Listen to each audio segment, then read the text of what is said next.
বাংলাদেশের জাতীয় মসজিদ বাইতুল মোকাররম মসজিদ ঢাকা থেকে আমি নাজমুল হাসান নাইম। তো আলহামদুলিল্লাহ বাহিরে কার্যক্রম অলরেডি শুরু হয়ে গেছে। আলহামদুলিল্লাহ দেখা যাক, আমরা এর মধ্যে রয়েছি।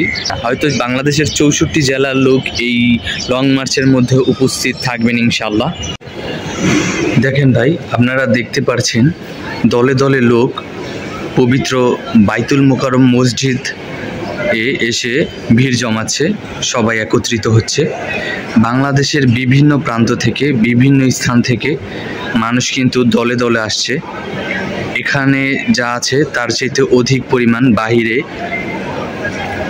রয়েছে। এটা হচ্ছে বাইতুল মোকাররম মসজিদ, আর এই মসজিদে অসংখ্য যুবক, অনেক ধরনের অনেক বয়সের মানুষ এখানে উপস্থিত হচ্ছেন।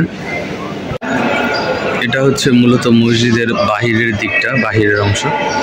আর ডান দিকে, এদিকে বাম দিকের ওইখানে একটা অজুখানা আছে। আর এইটা হচ্ছে মূল ফটক, মূল গেট। প্রবেশ করলাম মূল ফটক দিয়ে। এটা হচ্ছে মূল।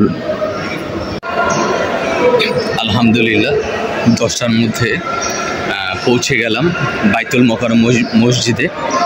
আর মসজিদের ভিতর অংশে ঢুকে প্রথমে অজু করে নিলাম। পরে হচ্ছে ভাবছি যে নামাজ পড়ব। নামাজ পড়ে দেন হচ্ছে যে আল্লাহর কাছে সাহায্য চেয়ে পরে বাহিরের দিকটায় যাবো ইনশাআল্লাহ। দেখা যাক কি হয়।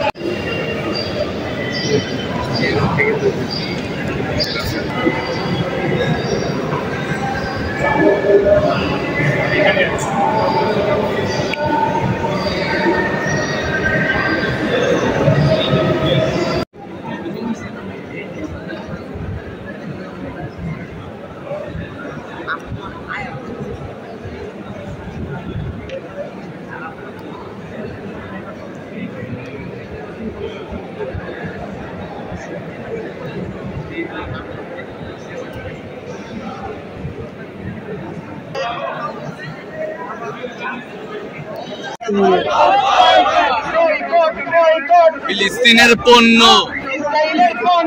বয়কট, ইসরায়েলের পণ্য।